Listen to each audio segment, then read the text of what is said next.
Hello students, welcome back to my channel. तो आज की इस क्लास में हम पढ़ने वाले हैं BA 4th semester major paper 5 geography का यूनिट 1 पढ़ने वाले हैं। यूनिट 1 में आपको ह्यूमन ज्योग्राफी के बारे में, पॉसिबिलिज्म, डिटर्मिनिज्म, नियो डिटर्मिनिज्म के बारे में आपको पढ़ना था। ठीक है, तो ये जितना भी टॉपिक आपका यूनिट 1 में दिया गया है तो उसी से रिलेटेड सारा क्वेश्चन लेकर के आया गया है, यानी हम यूनिट 1 पूरा कंप्लीट करने वाले हैं।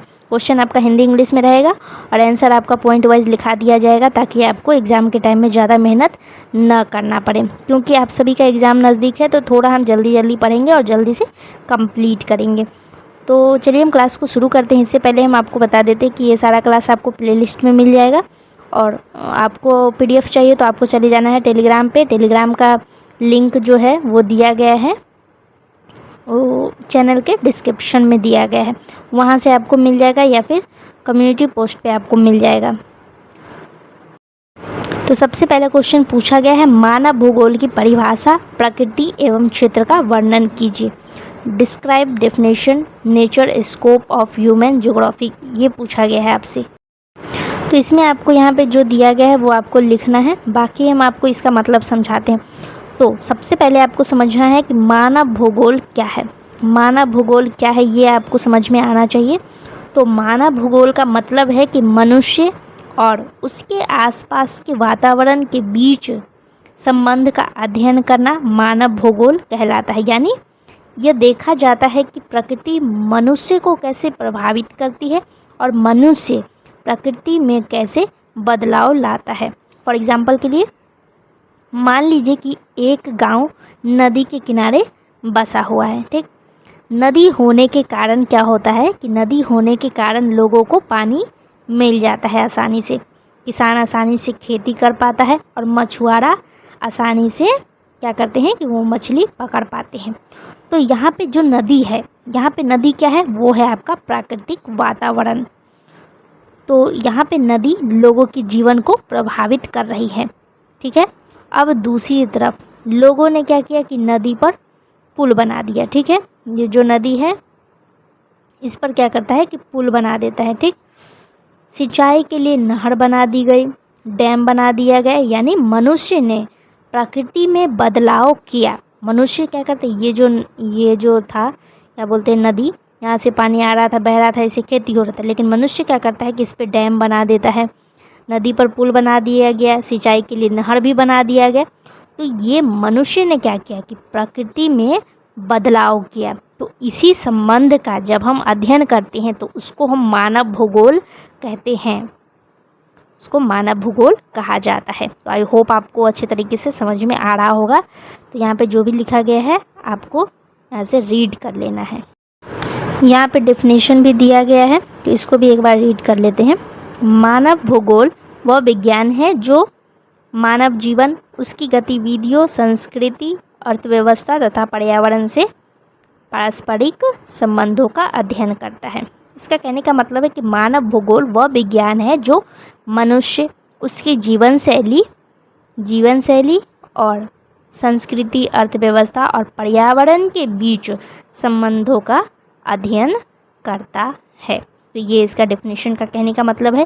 फॉर एग्जाम्पल के लिए यदि हम किसी शहर का अध्ययन करें तो हम जानेंगे कि वहाँ कितने लोग रहते हैं। शहर का जब हम अध्ययन करेंगे तो हम क्या जानेंगे कि वहाँ कितने लोग रहते हैं, वे कौन सी भाषा बोलते हैं, उनका मुख्य व्यवसाय क्या है, वे कहाँ रहते हैं, मौसम का उनके जीवन पर क्या प्रभाव पड़ता है, ये सब हम जानने की कोशिश करेंगे। तो इन सभी बातों का जब हम अध्ययन करते हैं तो उसी को कहा जाता है मानव भूगोल। तो ये सभी चीज़ मानव भूगोल में ही अध्ययन किया जाता है। अब अगला यहाँ पे आपको लिखना था प्रकृति के बारे में। क्वेश्चन में पूछा गया है, डेफिनेशन के बाद आपसे प्रकृति के बारे में पूछा गया है तो आपको प्रकृति के बारे में भी लिखना है। ठीक है, तो यहाँ पे लिखा गया है, यह सामाजिक विज्ञान एवं प्रकृति विज्ञान दोनों से जुड़ा विषय है। इसका कहने का मतलब क्या है, इसका मतलब है कि इसमें दो चीज़ें आती है। दो चीज़ क्या आती है, एक आता है आपका सामाजिक बातें। ठीक है, सामाजिक बातें आता है एक आपका, और दूसरा आता है प्राकृतिक बात। सामाजिक बात में क्या क्या आती है, एक मिनट, सामाजिक बात में क्या आता है, उसमें आता है जनसंख्या, संस्कृति, शिक्षा या फिर धर्म, रोजगार, ये सब आ जाएगा आपका सामाजिक बात में। लेकिन जब हम बात करेंगे प्रकृति की, तो प्रकृति बातें में आपका आ जाएगा जलवायु, पर्वत, नदियाँ, मिट्टी, वन, ये सब आ जाता है आपका प्राकृतिक में। ठीक है, तो फॉर एग्जाम्पल के लिए कि बिहार में अधिकतर लोग खेती करते हैं। क्यों करते हैं? क्योंकि वहाँ पे उपजाऊ मिट्टी और पर्याप्त पानी मिलता है। तो यहाँ पे प्राकृतिक कारण क्या हो गया? इस एग्जाम्पल में प्राकृतिक कारण क्या हुआ? इस एग्जाम्पल में आपका प्राकृतिक कारण है मिट्टी, और सामाजिक कारण क्या है? सामाजिक कारण है खेती करना। तो दोनों आपस में क्या होते हैं? जुड़े हुए होते हैं। तो दोनों आपस में जुड़े हुए हैं। तो यही इसका कहने का मतलब है कि प्राकृतिक और सामाजिक दोनों जुड़ा हुआ विषय है। दूसरा पॉइंट है, यह मानव और पर्यावरण के संबंधों का अध्ययन भी करता है। इसका कहने का मतलब है कि प्रकृति क्या करता है कि प्रकृति मनुष्य को कैसे प्रभावित करती है और मनुष्य प्रकृति को कैसे बदलता है। तो इस चीज़ का अध्ययन इसमें किया जाता है। फॉर एग्जाम्पल के लिए कि राजस्थान में पानी कम है, ठीक है, तो इसीलिए वहाँ के लोग क्या करते हैं? वर्षा जल संग्रहण करते हैं, यानी रेन वाटर हार्वेस्टिंग करते हैं। वर्षा जल संग्रह का मतलब क्या होता है कि जब बारिश होता है तो वो पानी इकट्ठा करने की कोशिश करते हैं। तो कम पानी वाली फसल उगाते हैं। वहाँ पे क्या होता है कि जिसमें कम पानी लगे वैसा ही वो खेती करते हैं, वैसा ही फसल उगाते हैं, यानी प्रकृति के अनुसार जीवन जीते हैं। तीसरा पॉइंट है, यह गतिशील एवं परिवर्तनशील है। इसका कहने का मतलब है कि मानव भूगोल हमेशा बदलते रहता है। फॉर एग्जाम्पल के लिए कि पहले लोग बैलगाड़ी से चलते थे, लेकिन अब लोग कार, ट्रेन, हवाई जहाज या फिर मेट्रो का उपयोग करते हैं। ठीक, तो इसी प्रकार गांव शहर बन जाते हैं और नई तकनीक आने से लोगों का जीवन भी बदल जाता है। अगला पॉइंट है, इसका अध्ययन क्षेत्रीय एवं वैश्विक दोनों स्तर पर होता है। इसका कहने का मतलब है, क्षेत्रीय स्तर का क्या मतलब हुआ कि किसी एक राज्य या जिला का अध्ययन करना। फॉर एग्जाम्पल के लिए कि बिहार की जनसंख्या का अध्ययन करते हैं तो ये हो जाता है आपका क्षेत्रीय स्तर। ठीक है, और दूसरा है आपका वैश्विक। वैश्विक स्तर का मतलब हो गया कि पूरी दुनिया का अध्ययन करना, उसको हम कहते हैं वैश्विक स्तर। फॉर एग्जाम्पल के लिए कि जलवायु परिवर्तन अगर हो रहा है तो उसका हम अध्ययन करते हैं, या फिर जनसंख्या में वृद्धि होती है, या फिर हम वैश्वीकरण के बारे में अगर अध्ययन करते हैं तो उसको हम बोलेंगे वैश्विक स्तर। यानी ग्लोबल लेवल पे हम क्या कर रहे हैं? स्टडी कर रहे हैं, पूरी दुनिया का हम अध्ययन कर रहे हैं। अब ये जो क्लाइमेट चेंज है ये कोई एक जगह का बात तो है नहीं, ये रीजनल तो है नहीं, ये पूरे वर्ल्ड की बात है। ठीक है, यानी ग्लोबल लेवल पर हम इसका अध्ययन करते हैं। अब अगला पॉइंट है, यह व्यवहारिक एवं समस्या मूलक विषय है। इसका कहने का मतलब है कि मानव भूगोल केवल किताबों तक ही सीमित नहीं है, ये वास्तविक समस्याओं का समाधान भी बताता है। फॉर एग्जाम्पल के लिए कि यदि किसी शहर में बहुत अधिक ट्रैफिक है तो मानव भूगोल आपको क्या बताएगा? मानव भूगोल बताता है कि नई सड़क कहाँ बने, मेट्रो कहाँ शुरू हो, बस स्टैंड कहाँ बनाया जाए। ये सब आपको मानव भूगोल ही बताता है कि कहाँ पर क्या बनना चाहिए, कहाँ पर क्या होना चाहिए। तो ये था आपका मानव भूगोल की प्रकृति। प्रकृति बोले तो इसमें सिर्फ 5 पॉइंट ही नहीं है, बहुत ज़्यादा है, कम से कम 10 से 12 पॉइंट ही इसमें दिया गया है। लेकिन इतना भी अगर आप एग्जाम्पल के साथ आप लिखते, ये जो पॉइंट यहाँ पे दिया गया है ना, शॉर्ट में लिखा गया, वो इसीलिए लिखा गया ताकि आपको याद रहे, और एग्जाम्पल दे दे करके आपको जो समझाया जा रहा है वो उस बात को भी आपको वहाँ एग्ज़ाम में लिखना है। ये तो हम आपको सिर्फ पॉइंट दिए हैं ताकि आपको ये याद रहे, याद करना ना पड़े, आपको उतना जोर ना देना पड़े, समझ समझ करके आप वहाँ पर लिखेंगे। रट्टा नहीं मारना है, ये बात हम आपको बता देते हैं, रट्टा नहीं मारना है, क्योंकि एग्जैक्ट पता तो नहीं होता है कि कौन सा क्वेश्चन आएगा, इसीलिए रट्टा नहीं मारना है। रट्टा मारने बैठेंगे तो फिर ओवरफ्लो हो जाएगा। तो ये जितना भी है दिया गया है पॉइंट, इसको आपको याद रखना है, और इसमें जो भी समझाया जा रहा है आपको पॉइंट वाइज, जो भी आपको इसमें समझाया जा रहा है एग्जाम्पल दे करके, वो बस आपको याद रखना है, वो भी आपको वहाँ पे लिखना है जा करके। इतनी आंसर लिख करके नहीं आना है। ठीक है, 10 नंबर का पूछा गया है तो अच्छे से लॉन्ग में लिख करके आना है। अगर शॉर्ट में भी पूछ दिया जाए आपसे कि मानव भूगोल का क्षेत्र के बारे में आपको लिखना है, तो ये सब अगर आपको पॉइंट रहेगा तो आप इसको शॉर्ट में बना करके भी लिख सकते हैं एग्जाम्पल दे करके, या फिर इसको लंबा लॉन्ग में बना करके भी आप लिख सकते हैं। तो आपको बस ये पॉइंट याद होना चाहिए, बाकी तो एग्जाम्पल दे करके आप खुद से भी लिख सकते हैं।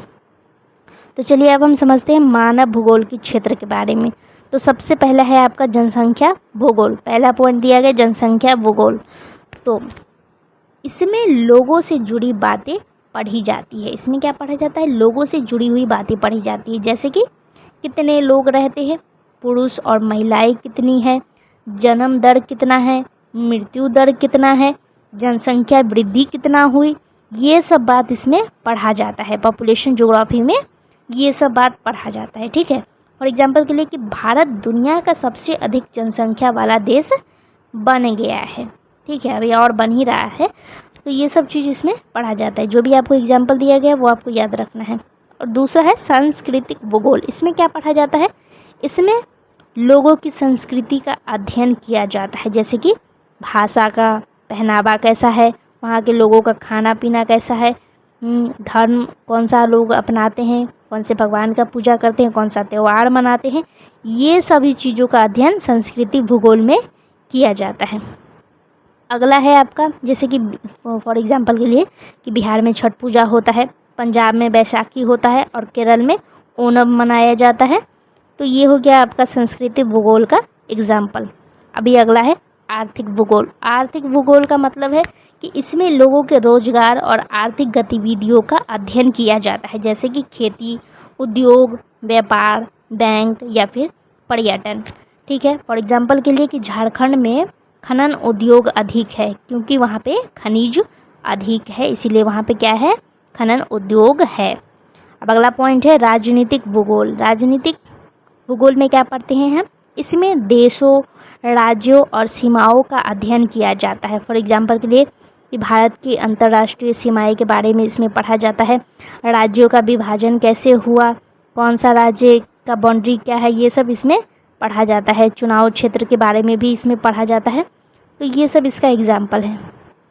अगला है नगरीय एवं ग्रामीण भूगोल, यानी इसमें शहर और गांव दोनों का अध्ययन होता है। फॉर एग्जांपल के लिए कि गांव में खेती अधिक होती है, जनसंख्या गांव में कम होता है। लेकिन अगर हम शहर की बात करें तो शहर में उद्योग और व्यापार अधिक होता है और जनसंख्या घनी भी होती है, वहाँ पे ज़्यादा लोग होते हैं, वहाँ पे बहुत ज़्यादा भीड़ भी होता है शहर में।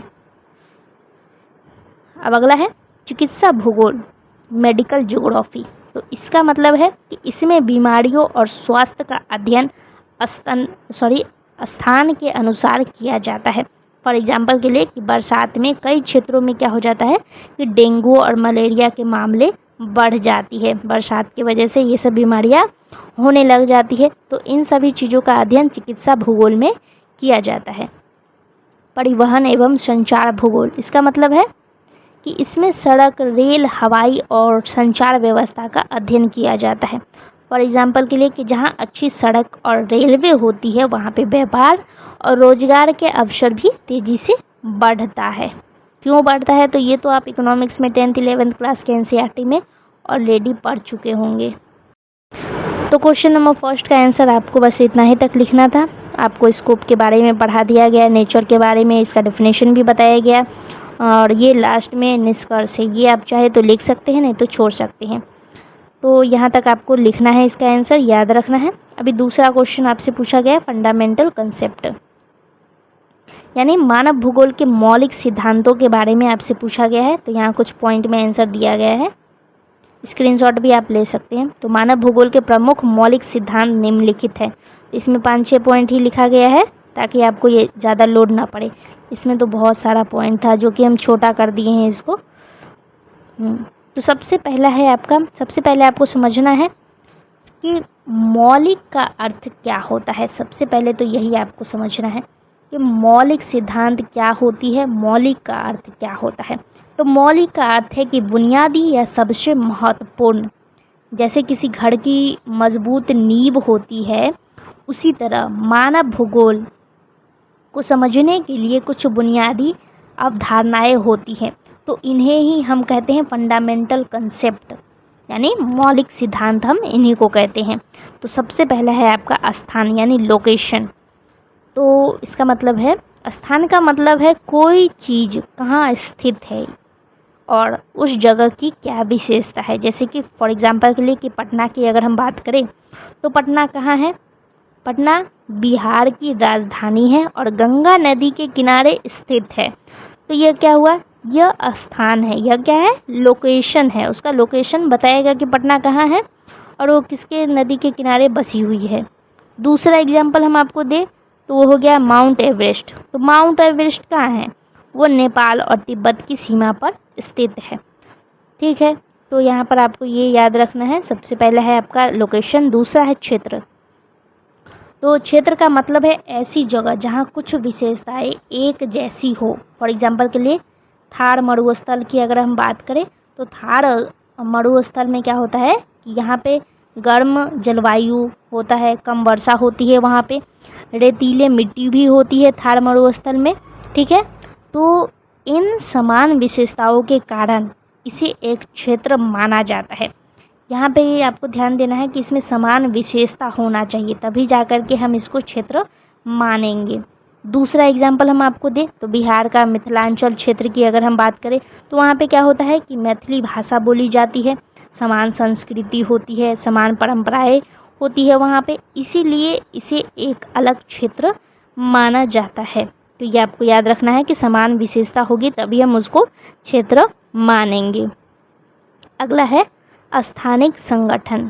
ठीक है, तो इसका मतलब है कि लोगों और उनकी गतिविधियों का अलग अलग स्थान पर फैला होना, स्थानों पर फैला होना। इसका मतलब है फॉर एग्जाम्पल के लिए एग्जाम्पल से समझते हैं कि बड़े शहर में क्या होता है, अधिक उद्योग होता है, अधिक कॉलेज आपको देखने को मिलेगा, वहाँ पे बहुत ज़्यादा मात्रा में हॉस्पिटल्स होंगे, अधिक जनसंख्या भी वहाँ पे होगी। लेकिन यही अगर हम गांव की बात करें तो गांव में क्या होता है, गांव में खेती अधिक होती है, जनसंख्या कम होती है, उद्योग भी कम होता है। यानी कहने का मतलब है कि अलग अलग जगहों पर अलग अलग गतिविधियां होती है, तो इसी को हम स्थानिक संगठन कहते हैं।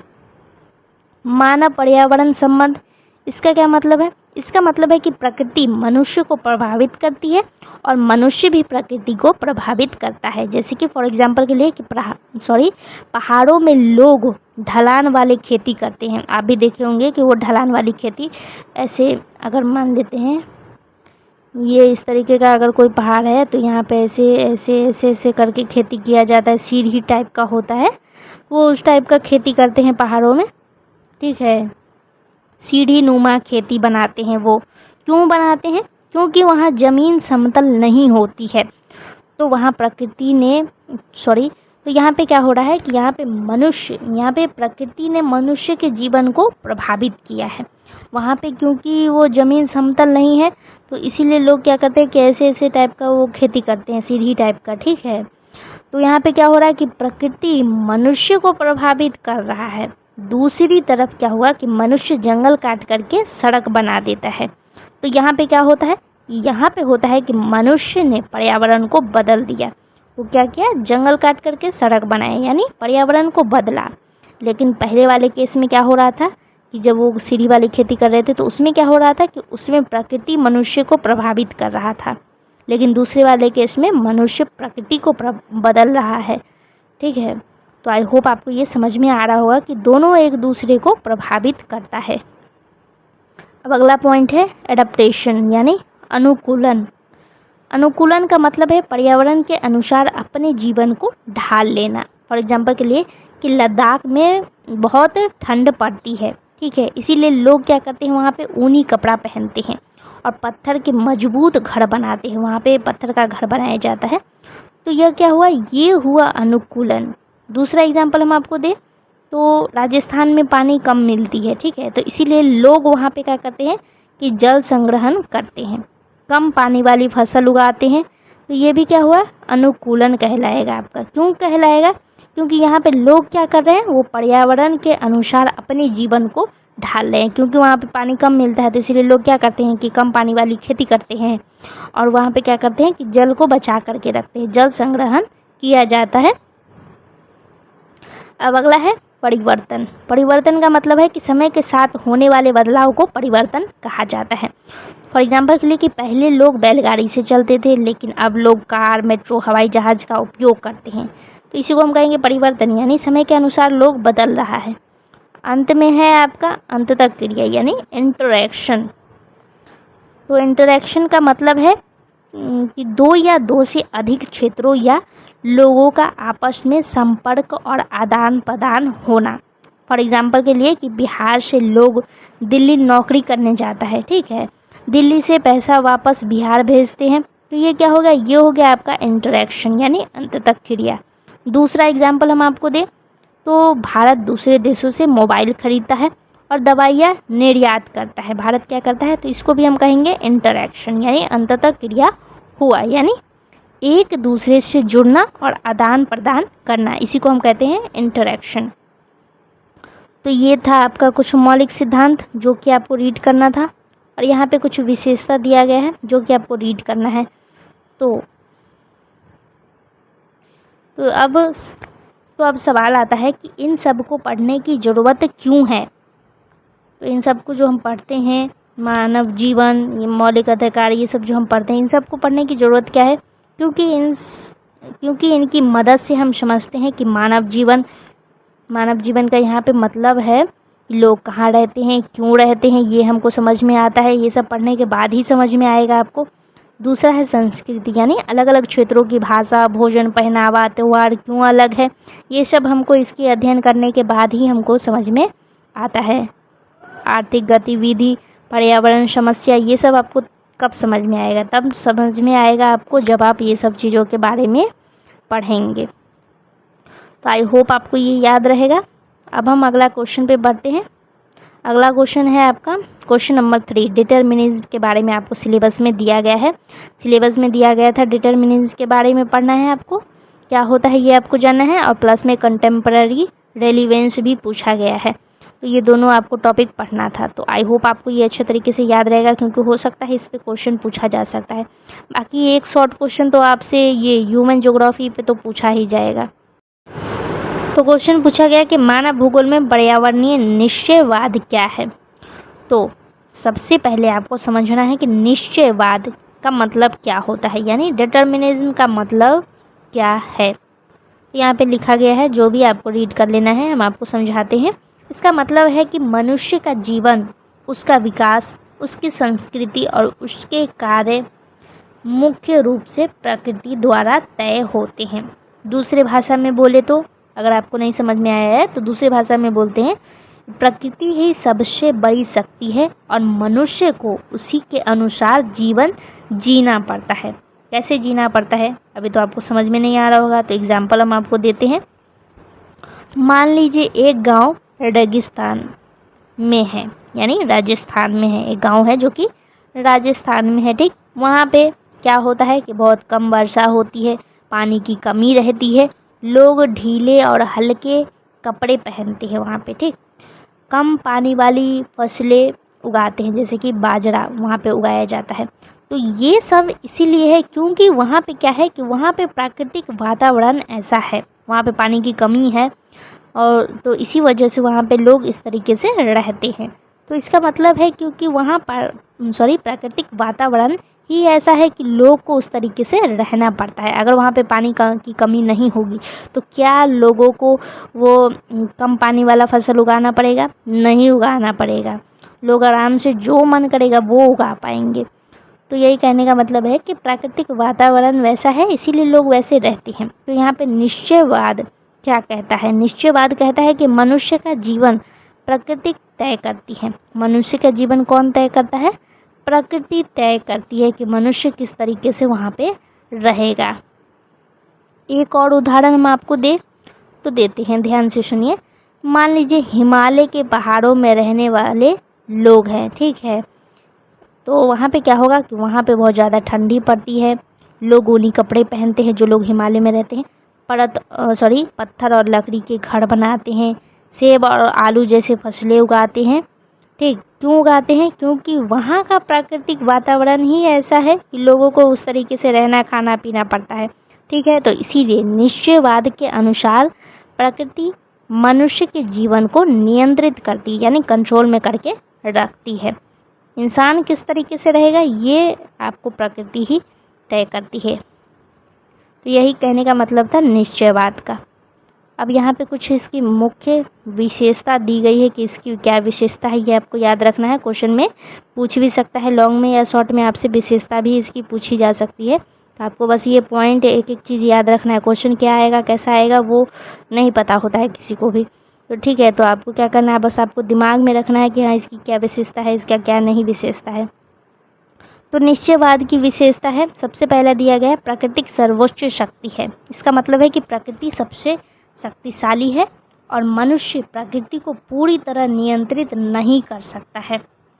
फॉर एग्जाम्पल के लिए यदि बाढ़ आ जाए तो बड़े बड़े शहर भी प्रभावित हो जाते हैं। तो यहाँ पे मनुष्य क्या कर सकता है, यहाँ पे मनुष्य प्रकृति को नियंत्रित नहीं कर सकता है, क्योंकि यहाँ पे प्रकृति सबसे ज़्यादा शक्तिशाली है। अगर वो एक बार बाढ़ आया तो वो सब कुछ ले डूबेगा, वहाँ पे मनुष्य उसको नहीं रोक सकता है।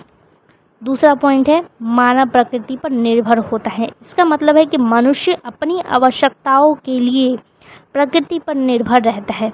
फॉर एग्जाम्पल के लिए कि पीने का अगर पानी चाहिए तो नदी और वर्षा से मिलता है पीने का पानी, तो ये भी कहाँ से मिल रहा है, प्रकृति से ही मिल रहा है। अगर आपको भोजन चाहिए तो वो कहाँ से मिलेगा, वो भी खेती से मिलेगा। तो वो भी मनुष्य क्या है कि प्रकृति पर ही निर्भर है। लकड़ी चाहिए तो वो भी आपको कहाँ से मिलेगा, जंगल से मिलेगा, यानी सब कुछ तो प्रकृति से ही मिल रहा है। तो यदि अगर वर्षा नहीं होगी तो खेती भी प्रभावित होगा, यानी मनुष्य क्या होता है कि प्रकृति पर डिपेंडेंट होता है, यानी निर्भर होता है। तो इसीलिए मनुष्य प्रकृति पर निर्भर है। अब अगला है जलवायु, स्थलाकृति एवं संसाधन मानव जीवन को नियंत्रित करते हैं। तो यहाँ पे सबसे पहले दिया गया जलवायु। जलवायु का मतलब हो गया यहाँ पे कि जहाँ ठंड अधिक होती है वहाँ लोग गर्म कपड़े पहनते हैं, लेकिन जहाँ गर्मी अधिक होती है वहाँ लोग सूती कपड़े पहनना पसंद करते हैं। तो ये था जलवायु का यहाँ पे मतलब। स्थलाकृति का मतलब हो गया रिलीफ, इंग्लिश में इसको रिलीफ कहा जाता है। तो पहाड़ों में सड़क बनाना कठिन होता है, मैदानी क्षेत्र में सड़क और रेल आसानी से बन जाती है। यानी अगर प्लेन है, समतल है एकदम पूरा ज़मीन, तो वहाँ आसानी तरीके से सड़क रेल सब कुछ बनाया जाएगा। लेकिन पहाड़ों में हम कैसे बनाएंगे, वहाँ पे सड़क बनाना तो पॉसिबल नहीं हो पाता है ना। पहाड़ के बगल बगल से भी लोग काट करके बनाते हैं, वो भी खतरा से भरा हुआ होता है। अब अगला है संसाधन यानी रिसोर्स। तो रिसोर्स का हम एग्जांपल दें तो जहाँ पे कोयला और लोहा अधिक होता है तो वहाँ पे क्या होता है कि वहाँ पे उद्योग विकसित होता है, वहीं पे लोग उद्योग करते हैं, वहीं पे इंडस्ट्री सेटअप किया जाता है। फॉर एग्जांपल के लिए झारखंड की एग्जांपल हम लेते हैं। तो ये था आपका मुख्य विशेषता। अब हम बात करेंगे इसकी समकालीन प्रासंगिकता की, मतलब आज भी इसका महत्व क्यों है। तो अब प्रश्न आता है कि जब विज्ञान इतना विकसित हो गया है तब भी निश्चयवाद क्यों महत्वपूर्ण है। ये सवाल तो आता है क्योंकि आजकल के ज़माने में आप देख रहे हैं कि इतना ज़्यादा गैजेट, रिमोट्स, अब तो रोबोट का ज़माना आ चुका है, डिजिटल हो चुका है सब कुछ, फिर भी निश्चयवाद इतना महत्वपूर्ण क्यों है, ये भी तो सवाल आना चाहिए। क्योंकि आजकल विज्ञान बहुत ही आगे बढ़ चुका है, विकसित हो चुका है। तो निश्चयवाद क्यों महत्वपूर्ण होता है, वो इसीलिए होता है क्योंकि आज भी प्रकृति का प्रभाव हमारे जीवन पर बना हुआ है। सबसे पहला पॉइंट आपको यहाँ पे दिया गया है, जलवायु परिवर्तन का प्रभाव स्पष्ट रूप से दिखाई देता है। यानी आज पूरी दुनिया में तापमान बढ़ रहा है, क्या बोलते हैं, ग्लेशियर पिघल रहा है, समुद्र का स्तर भी बढ़ रहा है। तो इससे लोगों का जीवन प्रभावित हो रहा है। तो इसीलिए ये सब जो हो जाता है बहुत इम्पॉर्टेंट हो जाता है। फॉर एग्जांपल के लिए तो उत्तराखंड में ग्लेशियर टूटने और बाढ़ जैसी घटनाएं आपको देखने को मिलेगी वहाँ पे। तो यहाँ वहाँ पे क्या होता है, वहाँ पे क्लाइमेट चेंज होता है, यानी जलवायु परिवर्तन होता है, जिस वजह से ये सब घटना आपको देखने को मिलेगा। अब अगला है प्राकृतिक आपदा, यानी आज भी भूकंप, बाढ़, सूखा, चक्रवात मनुष्य के जीवन को क्या करती है, प्रभावित कर देती है। तो ये सब आप रोक नहीं सकते, ये सब आएगा ही, होगा ही। तो विज्ञान यहाँ पे उतना हेल्प आपकी नहीं कर सकता। विज्ञान थोड़ा बहुत आपको रिलीफ दिला देगा लेकिन उतना हेल्प नहीं करेगा। तो बिहार में हर साल क्या होता है कि कई जिले में बाढ़ आती है। इससे खेती, घर और लोगों का जीवन हर साल प्रभावित होता ही होता है। अब अगला है कृषि और जल संसाधन, यानी इसका कहने का मतलब है कि आज भी खेती वर्षा और मौसम पर निर्भर करती है। वर्षा और मौसम पर ही निर्भर है। तो कुछ लोग जिनके पास पैसा है वो क्या करते हैं कि अपना खेत में पानी डालवा देते हैं, कहीं से भी उपयोग पैसा दे करके मोटर चलवा करके पानी डलवा देते हैं, खेती कर लेते हैं। लेकिन जिनके पास नहीं है वो तो वर्षा पे ही डिपेंडेंट रहते हैं। तो यदि समय पर मॉनसून नहीं आएगा तो धान की फसल खराब हो सकती है। इसीलिए कृषि आज भी प्रकृति पर निर्भर है। पर्यावरण संरक्षण का महत्व अगला पॉइंट है। इसका कहने का मतलब है कि आज जंगलों की कटाई, प्रदूषण और जलवायु परिवर्तन जैसी समस्या के कारण पर्यावरण संरक्षण अधिक आवश्यक हो गया है। तो इससे पता चलता है कि प्रकृति की अनदेखी नहीं की जा सकती है। अब अगला है आपका कुछ लिमिट भी यहाँ पे दिया गया है, यानी क्या सीमाएं हैं। निश्चयवाद की सीमा क्या है, यानी इसमें क्या क्या कमियां हैं। तो सबसे पहला पॉइंट है, यह मानव की बुद्धि और तकनीकी को कम महत्व देता है। इसका कहने का मतलब है कि निश्चयवाद कहता है कि सब कुछ प्रकृति तय करती है, ठीक है, ये आपको याद रखना है। लेकिन वास्तव में मनुष्य ने विज्ञान और तकनीक की मदद से कई कठिनाइयों पर विजय पाई है। फॉर एग्जाम्पल के लिए रेगिस्तान में नहर बना करके खेती की जा रही है, पहाड़ों में सुरंग बनाई जा रही है, तो समुद्र पर पुल बनाया जा रहा है। तो विज्ञान की मदद से ही मनुष्य क्या करता है कि कुछ कठिनाइयों का सामना कर ले रहा है, उस पर विजय पा लेता है। तो यह सब मानव की बुद्धि और तकनीक का ही परिणाम है कि वो समस्या का हल निकाल लेता है। तो ये इसकी कुछ कमियां हैं जो कि निश्चयवाद में कहा जा रहा था कि प्रकृति के द्वारा ही तय किया जाता है। तो ये यहाँ पे कुछ मामलों में गलत साबित हुआ है। आधुनिक विज्ञान एवं तकनीक ने प्रकृति की सीमाओं को काफ़ी हद तक कम किया है। इसका कहने का मतलब है, फॉर एग्जांपल के लिए हम आपको एग्जांपल देते हैं कि एयर कंडीशनर की अगर हम बात करें, यानी एसी से क्या हुआ है कि गर्मी में आराम मिलता है। जब भी गर्मी का टेम्परेचर बढ़ता है, ज़्यादा आपको गर्मी लगता है तो आप एसी ऑन कर देते हैं। हीटर से क्या होता है कि ठंड में आपको राहत मिल जाती है। और ड्रिप सिंचाई से कम पानी में भी खेती की जा सकती है। और ग्रीन हाउस में मौसम के विपरीत भी फसल उगाई जाती है। तो इसीलिए केवल प्रकृति ही सब कुछ तय नहीं करता है, ये कहना बिल्कुल गलत है। कम पानी में भी और ठंडे में भी, वहाँ पे जैसे आपको एग्जांपल बता रहे थे कि लोग क्या करते हैं कि ठंडी और ऊनी कपड़ा पहनकर रहते हैं, तो वहाँ पे लोग हीटर का भी उपयोग कर सकते हैं।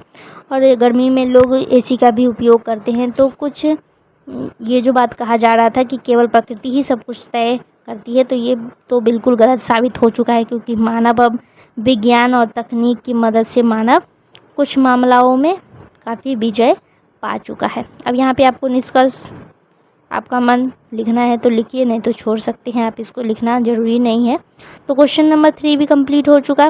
आपको अच्छे तरीके से समझ में आ गया होगा कि डिटर्मिनिज्म का क्या लिमिट था, क्या इसकी कमियाँ थी और क्या उसका महत्व था, और डिटर्मिनिज्म का मतलब क्या होता है वो भी आपको समझ में आ गया होगा। तो अब हम पढ़ेंगे पॉसिबिलिज्म के बारे में, यानी संभाव्यवाद के बारे में। अब इसके बारे में भी सब कुछ हम जानेंगे अच्छे तरीके से, एक एक चीज़।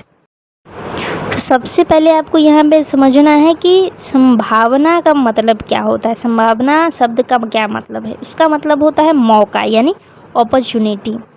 अब आपको समझना है कि संभाव्यवाद का मतलब क्या है। संभाव्यवाद का कहना है कि प्रकृति मनुष्य को केवल अवसर देती है, लेकिन उन अवसरों का उपयोग कैसे करना है ये मनुष्य अपनी बुद्धि, मेहनत और तकनीक से तय करता है। यानी प्रकृति क्या करती है कि मनुष्य को अवसर देती है, अब उसको कैसे यूज़ करना है अपनी बुद्धि दिमाग लगा करके, वो मनुष्य पर निर्भर करता है। ये बात आपका कहना है संभाव्यवाद का, ठीक है। जैसे कि फॉर एग्जांपल के लिए कि मान लीजिए कि एक जगह पर नदी बह रही है, ठीक। तो अब आपको सोचना है, अब आप सोचिए कि नदी तो सिर्फ पानी दे रही है, लेकिन उस पानी का उपयोग कौन करेगा? तो उस पानी का उपयोग मनुष्य करता है। मनुष्य अगर चाहे तो खेती की सिंचाई करेगा, या फिर पीने के पानी के रूप में उपयोग करेगा, या फिर बांध बना करके बिजली उत्पन्न करेगी, या फिर मछली पालन करेगी, या फिर टूरिज्म विकसित करेगी, यानी पर्यटन विकसित करेगी।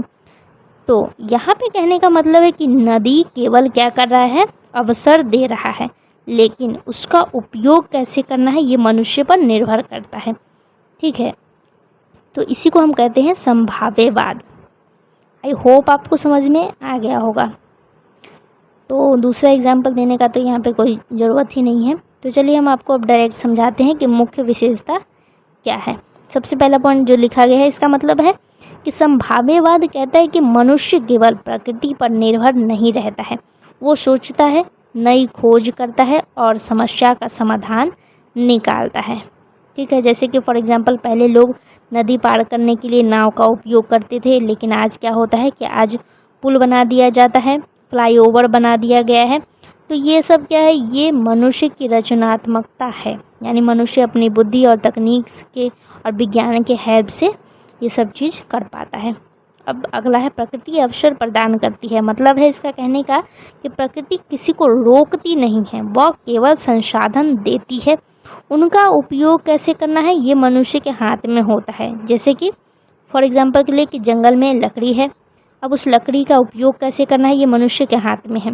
मनुष्य क्या कर सकती है कि कोई उससे घर बना सकता है, या फिर कोई उससे फर्नीचर बना सकता है लकड़ी का यूज़ करके। कोई उसका सही उपयोग नहीं करेगा तो वह बेकार ही पड़ा रह जाएगा। यानी प्रकृति क्या कर रही है, वो आपको सिर्फ अवसर दे रही है, उपयोग करने का काम आपके हाथ में है।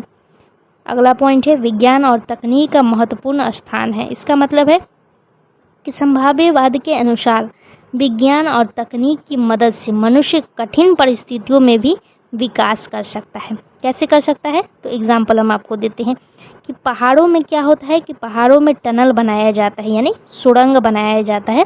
और समुद्र पर क्या होता है कि समुद्र पर पुल बनाया जाता है। रेगिस्तान में खेती करना, ड्रिप सिंचाई करना, ये सब पॉसिबल हो पाता है। तो ये सब पॉसिबल कैसे हो पाता है, तो विज्ञान और तकनीक की वजह से ही ये सब संभव है। अब अगला पॉइंट है मानव अपनी आवश्यकताओं के अनुसार पर्यावरण में परिवर्तन कर सकता है। इसका मतलब है कि मनुष्य जरूरत के अनुसार प्रकृति में बदलाव कर सकता है। जैसे कि फॉर एग्जांपल जंगल काट करके सड़क बनाया जा सकता है, नदी पर बांध बनाना, या फिर खेतों में नहर बनाना, फिर शहर बसाना, यह सब पर्यावरण में परिवर्तन है। ये सब क्या होता है कि समय के अनुसार बदलता है। तो ये था आपका कुछ मुख्य विशेषता। अब अगला है महत्व। तो संभाव्यवाद की क्या महत्व है। पहला पॉइंट दिया गया विकास और नवाचार को बढ़ावा देता है। इसका कहने का मतलब है कि मनुष्य नई नई चीज़ें बनाने के लिए प्रेरित भी होता है, जैसे कि मेट्रो रेल, या फिर बुलेट ट्रेन, या फिर स्मार्ट सिटी। तो ये सब मानव की सोच और तकनीक का ही परिणाम होता है। अब अगला है तकनीकी प्रगति का समर्थन करता है। इसका कहने का मतलब है कि ये जो सिद्धांत है, यह सिद्धांत विज्ञान और नई तकनीकों को महत्व देता है। यानी संभाव्यवाद क्या करता है, विज्ञान और नई तकनीकों को ज़्यादा महत्व देता है। लेकिन वहाँ पे क्या था, अभी जो हम आपको पढ़ा रहे थे डिटर्मिनिज्म के बारे में, तो वहाँ पे क्या था कि वहाँ पे तकनीक को और विज्ञान को ज़्यादा महत्व नहीं दिया जाता, तो वहाँ पे प्रकृति को महत्व दिया गया था। वहाँ पे प्रकृति ही सब कुछ तय कर रही थी, उस डेफिनेशन में ऐसा बोला गया था। ठीक है, लेकिन यहाँ पे पॉसिबिलिटी में ये कहा जाता है कि यहाँ पे विज्ञान और तकनीक को महत्व दे रहा है। आई होप आपको ये डिफरेंस क्लियर हो रहा होगा, क्योंकि एग्ज़ाम में डिफरेंस भी पूछता है, तो आपको डिफरेंस भी लिखना पड़ेगा कि दोनों के बीच में क्या अंतर है। अब इसका एग्जाम्पल हम आपको देते हैं। तो आज क्या है कि आज किसान ट्रैक्टर, हार्वेस्टर, या फिर ड्रोन या फिर अधिक सिंचाई का उपयोग करते हैं। तो इससे क्या होता है कि इससे उत्पादन बढ़ता है। तो ये आपका एग्जाम्पल था, तकनीकी प्रगति का समर्थन करता है। अब अगला पॉइंट है प्राकृतिक संसाधनों के बेहतर उपयोग पर बल देता है। यानी प्रकृति के संसाधनों का सही और उपयोगी तरीके से इस्तेमाल करना चाहिए। जैसे कि सूर्य की रोशनी से आप क्या कर सकते हैं कि सोलर पैनल बना सकते हैं। बिजली बनाई जा रही है सूर्य की रोशनी से। तो हवा से आप क्या कर सकते हैं, पवन ऊर्जा बनाई जा रही है। तो ये सब कुछ एग्जाम्पल है। आधुनिक आर्थिक विकास की व्याख्या करता है। यानी आज देशों का विकास केवल प्राकृतिक संसाधनों से नहीं बल्कि तकनीक और ज्ञान से भी होता है। जैसे कि एग्जाम्पल ले हम आप अगर जापान का, तो जापान के पास प्राकृतिक संसाधन बहुत कम है, फिर भी वह दुनिया के सबसे विकसित देशों में से एक है। क्यों है? क्योंकि उसके पास अधिक तकनीक है, शिक्षा है, मेहनत करता है और उद्योग है। तो यही संभाव्यवाद की सबसे बड़ी बात है। यही संभाव्यवाद का कहना है कि अगर आपके पास संसाधन नहीं भी है, ठीक है, प्राकृतिक संसाधन नहीं भी है, तो भी आप क्या हो सकते हैं कि तकनीक और ज्ञान की मदद से बहुत आगे जा सकते हैं।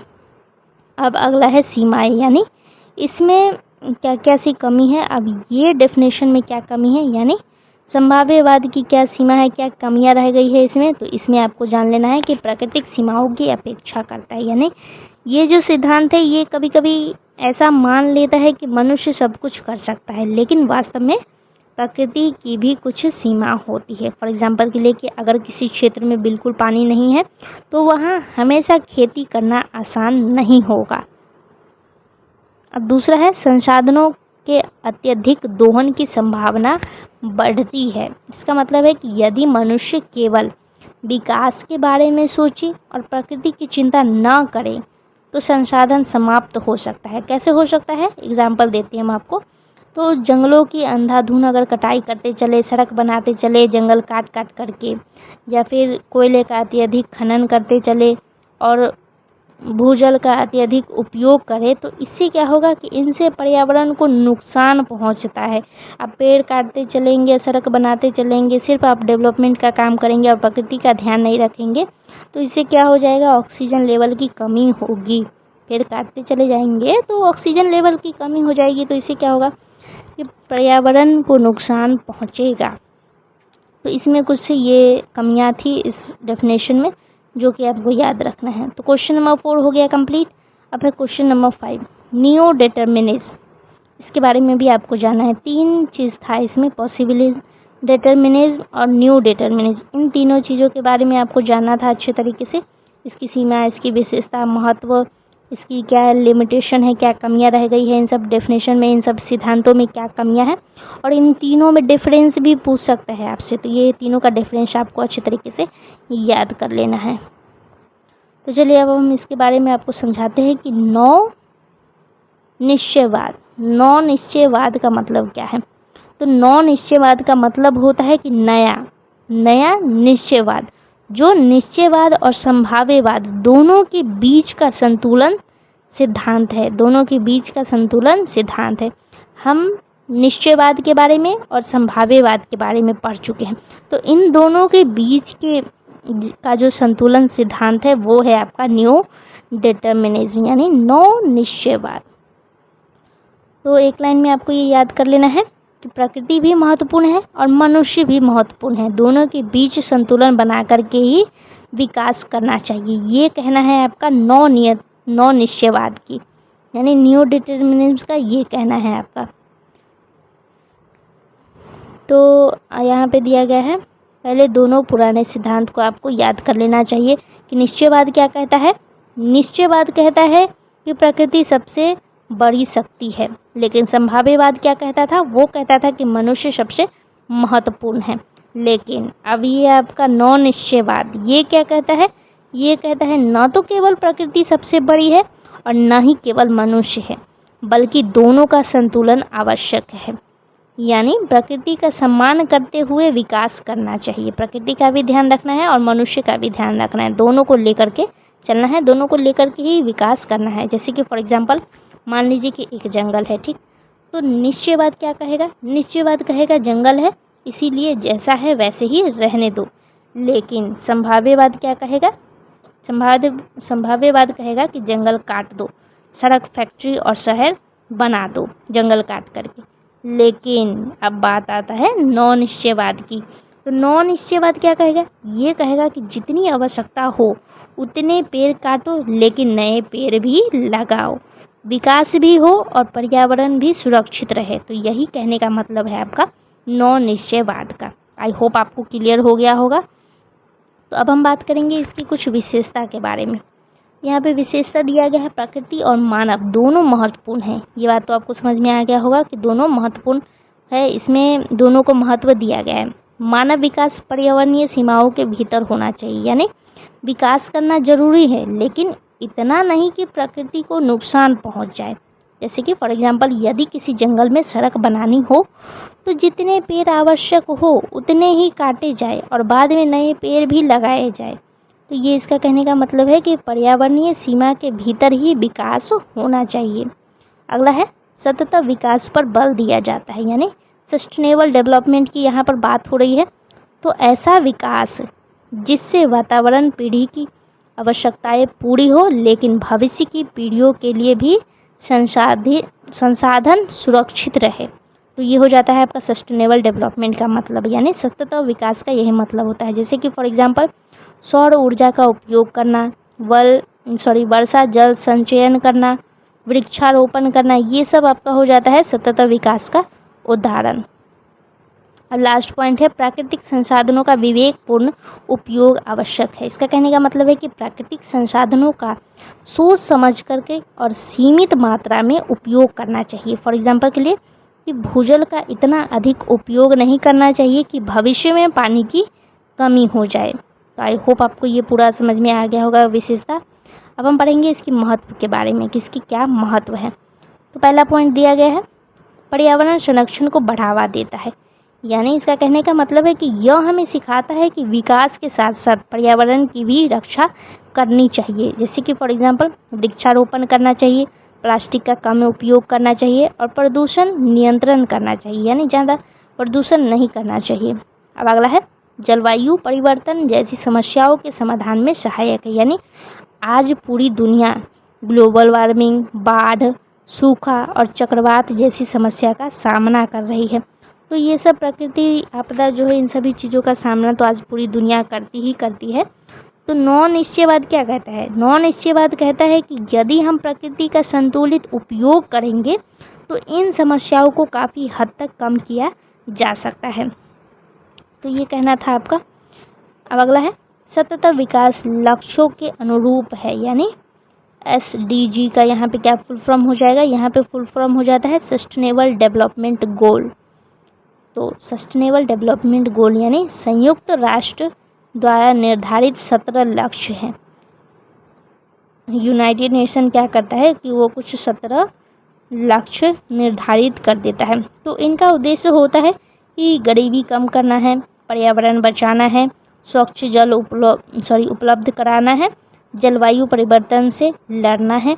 यानी यहाँ पे कहने का मतलब है कि नौ निश्चयवाद भी यही कहता है कि विकास और पर्यावरण दोनों का संतुलन बनाए रखना चाहिए। ठीक है, अगला पॉइंट है संतुलित विकास की अवधारणा प्रस्तुत करना। इसका मतलब है कि न तो केवल विकास और न ही केवल पर्यावरण, ऐसा नहीं करना है, बल्कि दोनों का संतुलन आवश्यक है। फॉर एग्जांपल के लिए कि यदि नई फैक्ट्री बनाई जाए तो प्रदूषण नियंत्रण की व्यवस्था भी हो और वेस्ट का सही प्रबंधन हो कि वेस्ट हमको कहाँ पर फेंकना है, कहाँ पे ज़मीन के अंदर गाड़ना है, इस वेस्ट का कैसे उपयोग करना है, इसका ध्यान भी रखा जाए और आसपास हरियाली भी बनी रहे। तो यही संतुलित विकास है। तो इन बातों का ध्यान इसमें रखना है, ये यहाँ पे कहने का मतलब है। तो आई होप ये पूरा आपको समझ में आ गया होगा। तो यहाँ तक आपको लिखना है। अब अगला है क्वेश्चन नंबर 6, यानी explain the importance of studying human geography.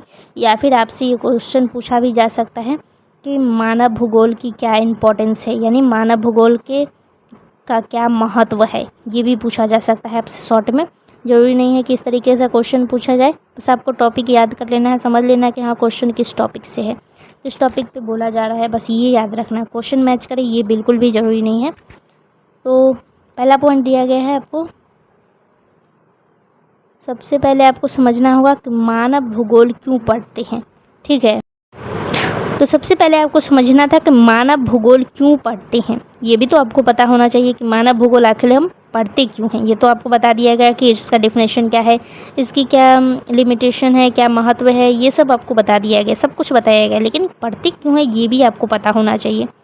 तो इसका जवाब है क्योंकि मानव भूगोल हमें ये समझने में मदद करता है कि मनुष्य कहाँ रहता है, कैसे रहता है, क्यों रहता है और उसका पर्यावरण से क्या संबंध है। ये सभी चीज़ आपको मानव भूगोल ही बताएगा, इसीलिए मानव भूगोल को पढ़ना जरूरी हो जाता है।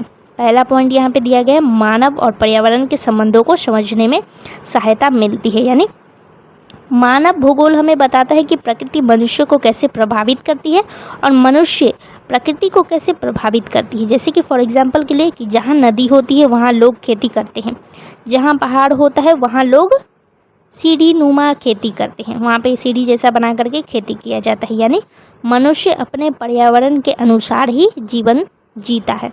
अगला है, जनसंख्या और संसाधनों के वितरण का ज्ञान होता है। इसका मतलब है कि कहाँ कितने लोग रहते हैं, कहाँ कौन कौन से संसाधन उपलब्ध है, यह मानव भूगोल से ही पता चलता है। जैसे कि फॉर एग्जाम्पल के लिए कि उत्तर प्रदेश और बिहार में जनसंख्या अधिक है, और झारखंड की अगर हम बात करें तो झारखंड में कोयला और लोहा अयस्क अधिक मिलता है वहाँ पे।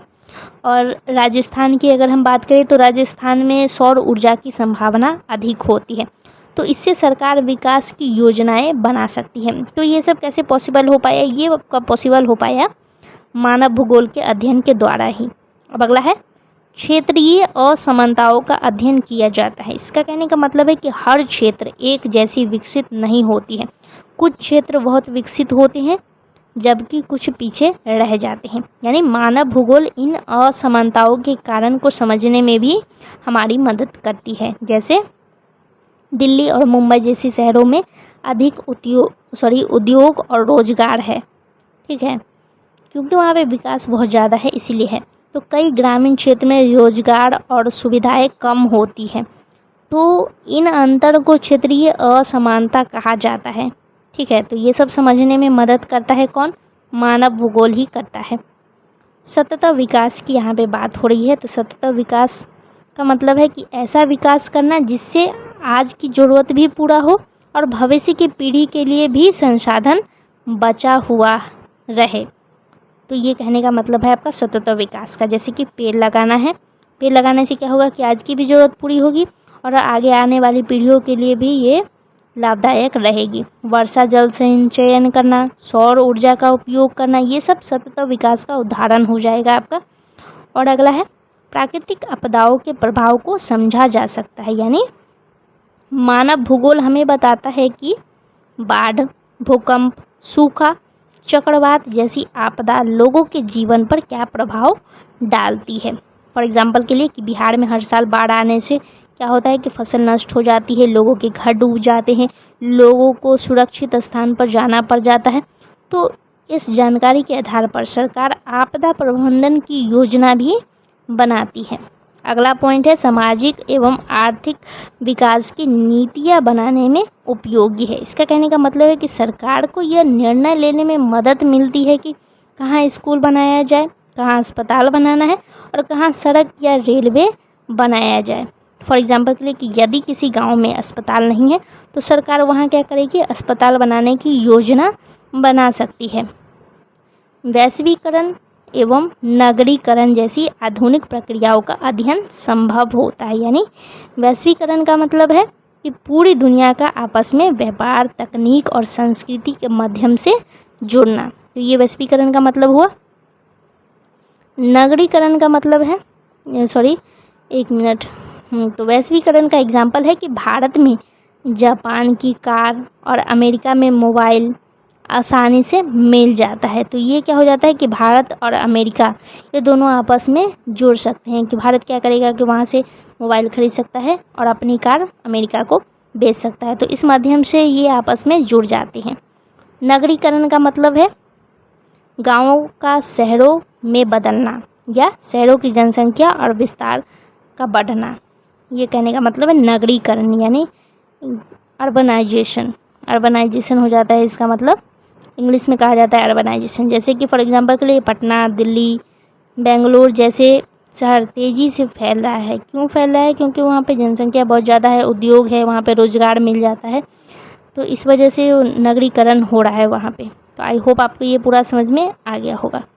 यहाँ पे निष्कर्ष दिया गया, यहाँ तक आपको लिख लेना है। अब अगला है ऑब्जेक्टिव ऑफ ह्यूमन ज्योग्राफी। इसकी ऑब्जेक्टिव क्या है?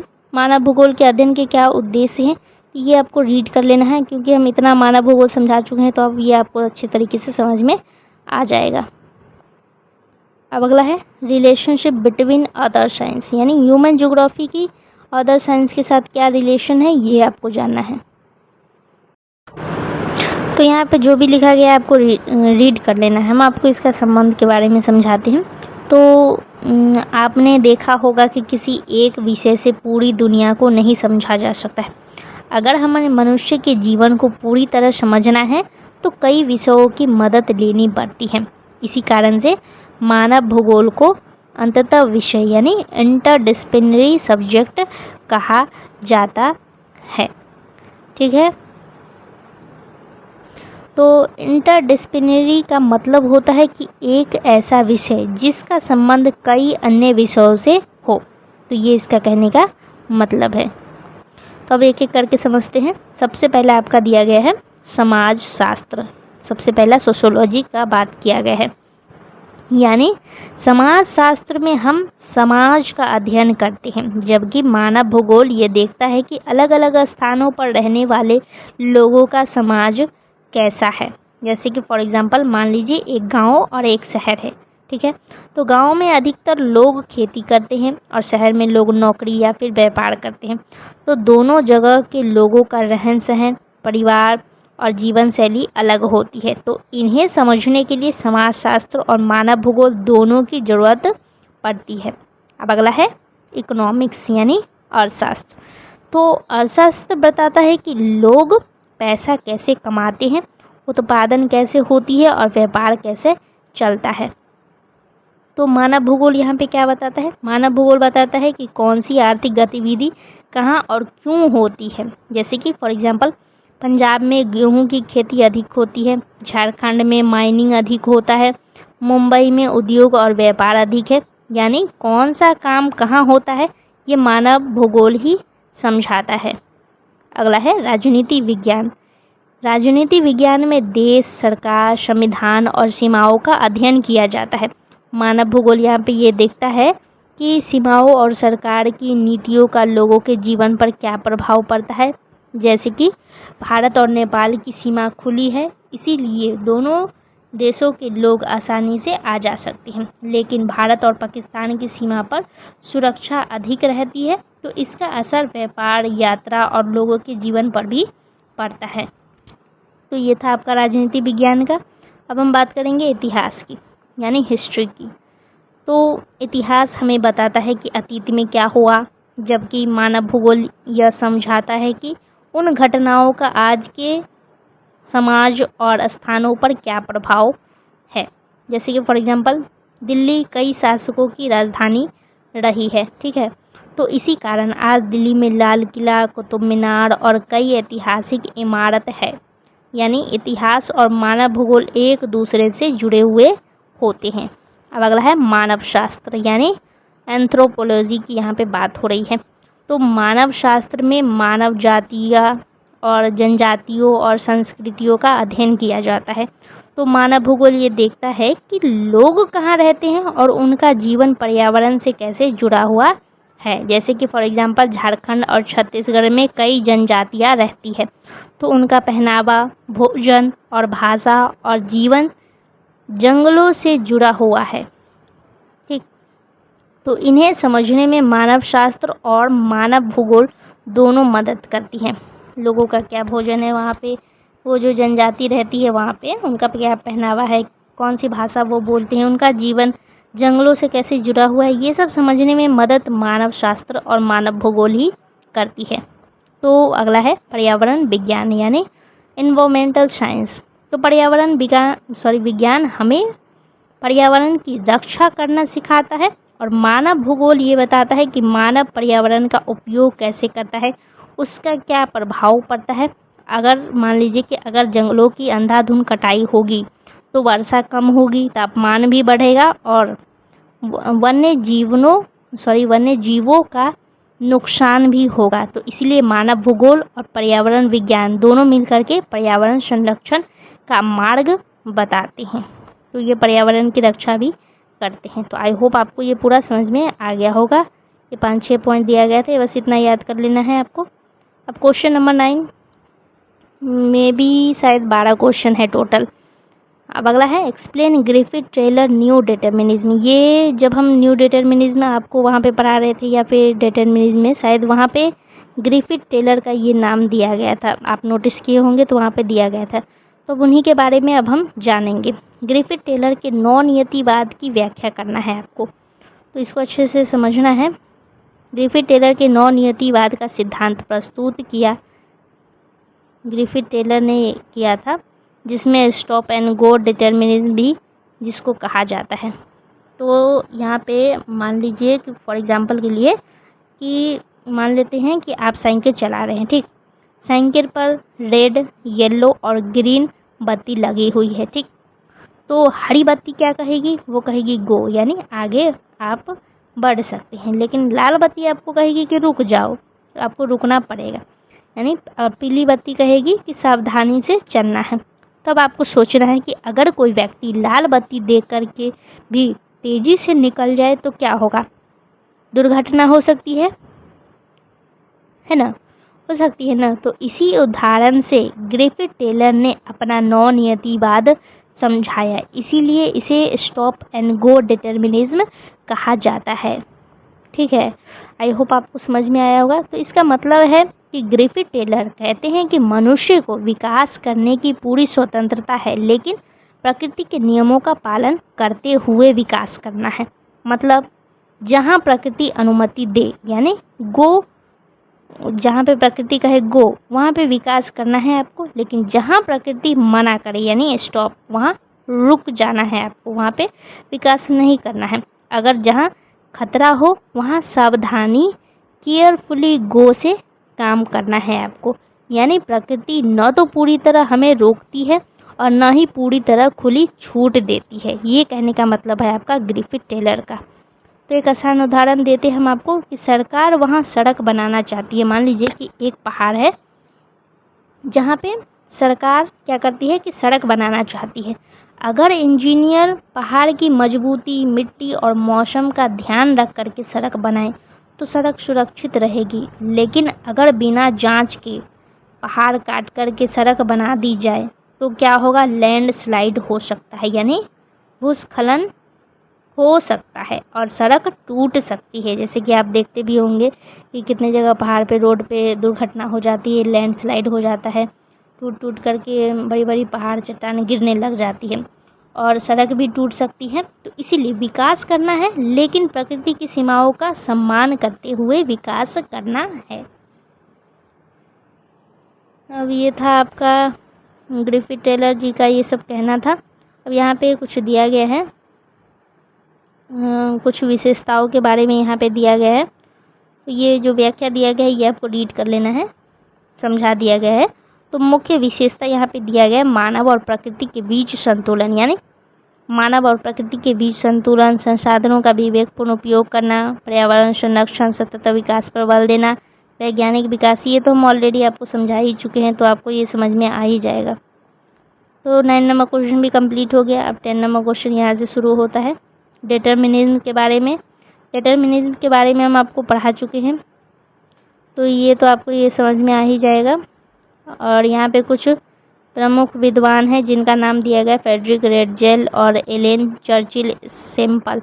इनका यहाँ नाम आपको याद कर लेना है। इसमें कुछ प्रासंगिकता दिया गया है जो कि हम ऊपर आपको समझा चुके हैं, तो ये आपको याद कर लेना है, क्योंकि अलग अलग करके क्वेश्चन भी पूछा जाता है और तीनों चारों को एक साथ मिला करके भी पूछा जाता है। तो आपको ये क्या करना है कि अलग अलग ही याद कर लेना है, ताकि आपको जब एक साथ भी अगर पूछा जाए या फिर एक एक करके शॉर्ट में भी पूछा जाए या लॉन्ग में भी 2 करके पूछा जाए आपसे न्यू डिटर्मिनिज्म या डिटर्मिनिज्म में क्या अंतर होता है, या इन दोनों की विशेषता या इन दोनों का सीमा या फिर लिमिटेशन कुछ भी पूछा जाए, तो आपको अच्छे तरीके से पता होना चाहिए। तो इसके जो प्रमुख विद्वान हैं वो है आपका ग्रिफिथ टेलर, जिनके बारे में हम आपको अभी पढ़ा रहे थे। इनकी भी विशेषता यहाँ पे दिया गया है, समकालीन प्रासंगिकता लिखा गया है, ये भी आपको अच्छे तरीके से पढ़ लेना है। सस्टेनेबल डेवलपमेंट के बारे में, आपदा प्रबंधन से, पर्यावरण संरक्षण, जलवायु परिवर्तन की समस्या, प्राकृतिक संसाधनों का संतुलित उपयोग करना है, ये सब का एग्जाम्पल तो हम आपको अच्छे तरीके से दे चुके हैं। तो वही जो एग्जाम्पल हम आपको बताए वही सब चीज़ ये इसमें भी लिखना है। अलग से हम आपको ये क्वेश्चन इसीलिए यहाँ पे आंसर दे रहे थे ताकि आपको एक आइडिया लग सके कि हाँ किस तरीके का क्वेश्चन पूछता है, अलग अलग कैसे पूछता है और एक साथ भी कैसे पूछता है। ये देख लीजिए किस तरीके से एक साथ क्वेश्चन पूछा गया है, तीनों को मिला करके पूछ लिया गया है कि डिटर्मिनिज्म, पॉसिबिलिज्म और न्यू डिटर्मिनिज्म तीनों के बारे में पूछ लिया गया है। तो तीनों के बारे में जो जो आपको बताया गया था, अगर लॉन्ग में पूछे आपसे तो आपको क्या करना है, इसकी विशेषता, इसकी कमियां और इसकी डेफिनेशन, इसका मतलब और इसका एग्जाम्पल दे दे करके एक एक चीज़ आपको लिख देना है। और आपको एक बात तो पता ही होगा कि लॉन्ग क्वेश्चन आपको 6 से 7 पेज में लिखना है और शॉर्ट क्वेश्चन को आपको 3 से 4 या फिर 4 से 5 पेज में लिखना है। तो यहाँ पे दिया गया है सबसे पहले नियतिवाद की प्रासंगिकता और संभाव्यवाद की प्रासंगिकता या फिर आप इसकी विशेषता भी लिख सकते हैं। तो यहाँ पे तीनों का एक एक करके दे दिया गया। अब यहाँ पे आपको दिख रहा होगा कि ये तो शॉर्ट में लिखा गया है, इस शॉर्ट में पॉइंट वाइज आपको दिया गया है, लेकिन इसका एग्जाम्पल जब आप लिखेंगे, इसके बारे में थोड़ा बहुत आप लिखेंगे तो ये बहुत बड़ा हो जाएगा, ये लॉन्ग में ऑटोमेटिक हो जाएगा। शॉर्ट में अगर आपको दे दिया जाए तो शॉर्ट में आपको इसी तरीके से पॉइंट वाइज करके लिख लेना है, डाल देना है। इसी तरीके से आपको टीचर को बस समझ में आना चाहिए कि हाँ बच्चा क्वेश्चन के अनुसार आंसर दिया है या फिर नहीं। तो यूनिट 1 आपका कंप्लीट हो चुका। टोटल 12 क्वेश्चन ही था, इसमें पूछा गया था। तो टोटल 12 क्वेश्चन में आपका यूनिट 1 अच्छे तरीके से आपको क्लियर हो गया होगा। तो आई होप ये वीडियो आप सभी के लिए काफ़ी हेल्पफुल रहेगा, क्योंकि आप सभी का एग्ज़ाम नज़दीक है तो हम यूनिट 2 कल ही शुरू कर देंगे। तो चलिए हम क्लास को यहीं पे एंड करते हैं। अपने दोस्तों के साथ शेयर कर देना और PDF जा करके आपको टेलीग्राम से लेना है, या फिर वहाँ पे अगर PDF ना मिले तो कमेंट में बता देना है।